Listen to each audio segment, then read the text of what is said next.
여러분, 혹시 지금 가벼운 감기라고 생각하고 2주 넘게 멈추지 않는 기침을 그저 방치하고 계시지는 않으신가요? 밤마다 원인 모를 식은땀이 베개와 이불을 적시고 평소와 다르게 입맛이 뚝 떨어지며 이유 없이 체중이 줄어들고 있는데도 그저 나이가 들어서 기력이 떨어졌거니 하고 무심코 넘기고 계시다면 지금 당장 하시던 일을 멈추고 이 이야기에 귀를 기울이셔야 합니다. 여러분의 폐 속에서 조용히 그러나 아주 치명적으로 생명을 갉아먹고 있는 무서운 질환이 보내는 마지막 경고 신호일 수 있기 때문입니다. 그저 동네 약국에서 산 감기약이나 기침약만 드시다가 돌이킬 수 없는 치명적인 상황에 처할 수 있는 이 무서운 질환, 과거의 병이라고만 생각했던 이 끔찍한 질병에 대해 오늘 낱낱이 파헤쳐 드리겠습니다. 우리가 흔히 후진국병 혹은 아주 오래전 못 먹고 못 살던 시절에나 걸리던 병으로 오해하고 있는 이 질환의 이름은 바로 결핵입니다. 많은 분들이 결핵은 이미 대한민국에서 사라진 병이라고 생각하십니다. 하지만 놀랍게도 대한민국은 여전히 경제협력개발기구 국가들 중에서 결핵 발생률이 최상위권에 머물고 있는 불명예를 안고 있습니다.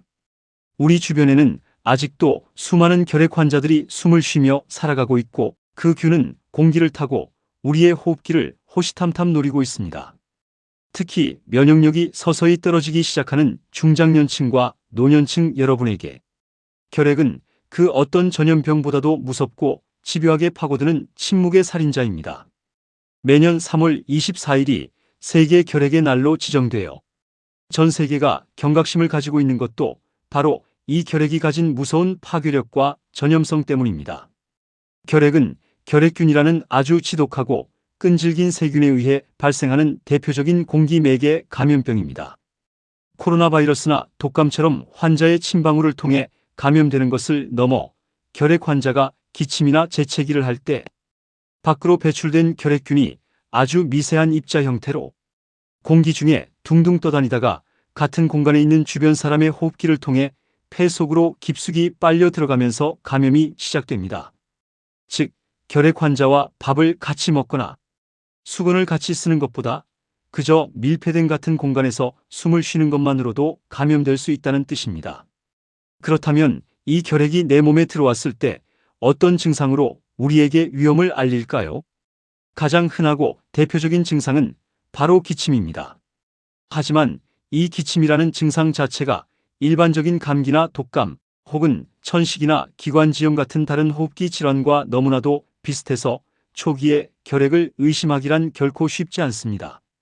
감기려니 하고 며칠 쉬면 낫겠지 하다가 병을 키우는 경우가 태반입니다. 여기서 우리가 반드시 기억해야 할 절대적인 기준이 하나 있습니다. 바로 2주입니다. 일반적인 감기로 인한 기침은 콧물이나 코막힘, 목의 통증 등을 동반하며 보통 1주에서 길어야 2주 안에는 서서히 가라앉기 마련입니다.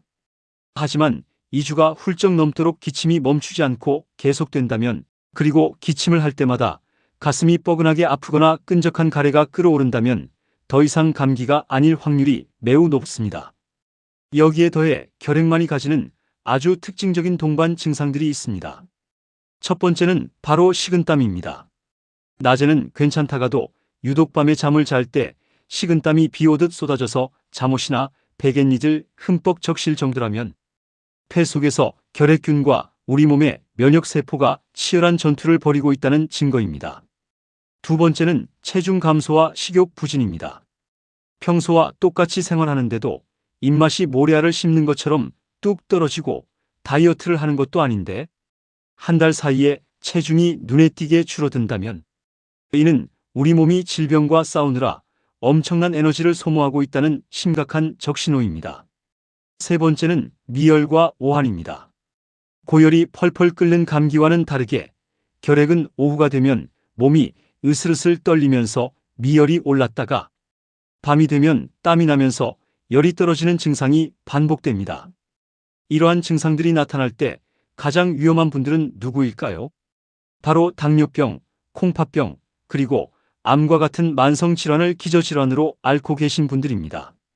나이가 들면서 자연스럽게 찾아오는 노화 현상의 만성질환까지 겹치게 되면 우리 몸의 군대 역할을 하는 면역 체계는 그야말로 무장해제 상태가 됩니다.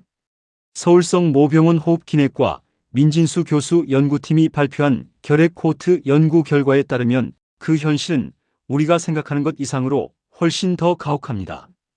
당뇨병을 앓고 있는 분이 결핵에 걸리게 되면 당뇨병이 없는 분들에 비해 결핵 치료에 실패하거나 결과가 좋지 않을 위험이 무려 1.6배나 높게 나타났습니다.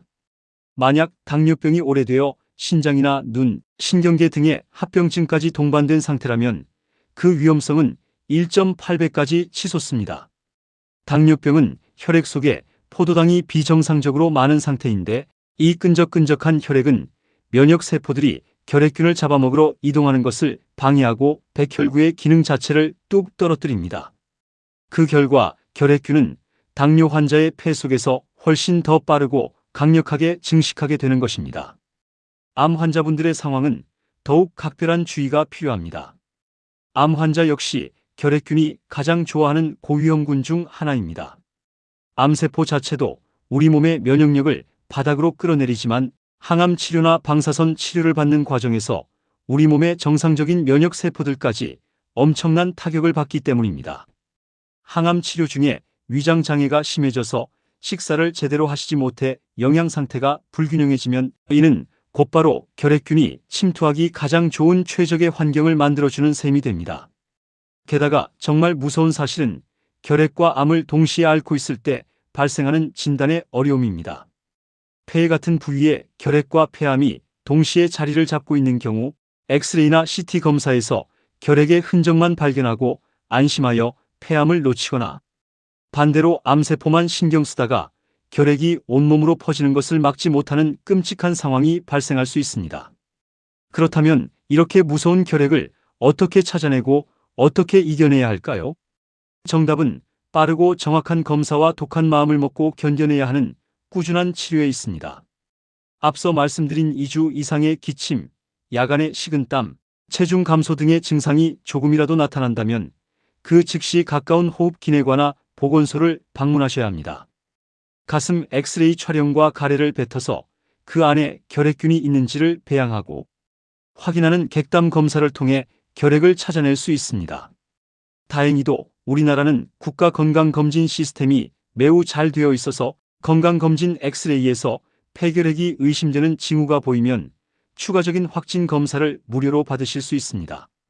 또한 결핵으로 최종 확진 판정을 받게 되면 치료에 들어가는 본인 부담금 역시 국가에서 폭넓게 지원해주고 있으니 병원비 걱정 때문에 검사를 미루시는 일은 절대 없으셔야 합니다.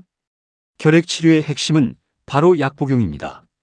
결핵균은 일반적인 세균과는 차원이 다르게 아주 질기고 강력한 껍질로 둘러싸여 있으며 분열 속도도 매우 느립니다. 그래서 일반적인 감기약 며칠 먹는 것으로는 결코 죽지 않습니다. 최소 3가지에서 4가지 이상의 독한 한결 핵제를 무려 6개월이라는 긴 시간 동안 하루도 빠짐없이 매일 드셔야만 완치를 기대할 수 있습니다. 민진수 교수가 거듭 강조했듯이 결핵 치료에서 가장 중요하고 절대 타협할 수 없는 원칙은 바로 환자가 임의로 약 복용을 중단하지 않는 것입니다. 결핵약을 한두 달 정도 꼬박꼬박 챙겨 드시다 보면 기침도 먹고 밥맛도 돌아오고 컨디션이 눈에 띄게 좋아집니다. 바로 이때가 가장 위험한 고비입니다. 이제 다 나았나 보다 하고 혼자서 판단하여 약을 하루 이틀 거르거나 아예 끊어버리는 순간 폐 속에서 기절해 있던 가장 독종인 결핵균들이 다시 깨어나 활동을 시작합니다.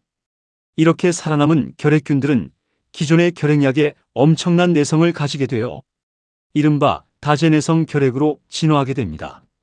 다제내성 결핵으로 발전하면 치료 기간은 6개월에서 1년 반 이상으로 기하급수적으로 늘어나고 끔찍한 부작용을 동반하는 주사제까지 맞아야 하며 심지어 치료를 해도 목숨을 건지기 힘든 절망적인 상황에 빠질 수 있습니다. 특히 암 환자나 당뇨 환자분들은 약물로 인한 간이나 신장의 합병증 발생 가능성이 일반인보다 월등히 높기 때문에 약을 드시는 6개월 내내 의료진과 아주 긴밀하게 소통하며 세심한 관찰과 혈액 검사를 병행해야 합니다. 결핵은 예방이 최우선입니다. 우리나라는 태어나자마자 보건소에서 불주사라고 불리는 BCG 백신을 접종하지만 이것이 평생의 결핵을 완벽하게 막아주지는 못합니다. 결핵균은 공기 중에 떠다니기 때문에 실내 공기를 자주 환기시키는 것이 가장 강력한 예방법 중 하나입니다. 날씨가 춥거나 미세먼지가 있더라도 하루에 3번, 30분씩은 창문을 활짝 열어 실내에 머물러 있을지도 모를 결핵균을 밖으로 빼내야 합니다. 또한 결핵균은 햇빛에 포함된 자외선에 매우 약하기 때문에 낮 시간에 가벼운 산책을 하며 햇빛을 쬐는 것은 면역력, 비타민인 비타민 D를 합성하고 결핵균을 물리치는 일석이조의 효과를 냅니다. 기침을 할 때는 반드시 옷소매로 입과 코를 가리는 기침 예절을 지키셔서 혹시 모를 가족과 이웃으로의 전염을 차단하셔야 합니다.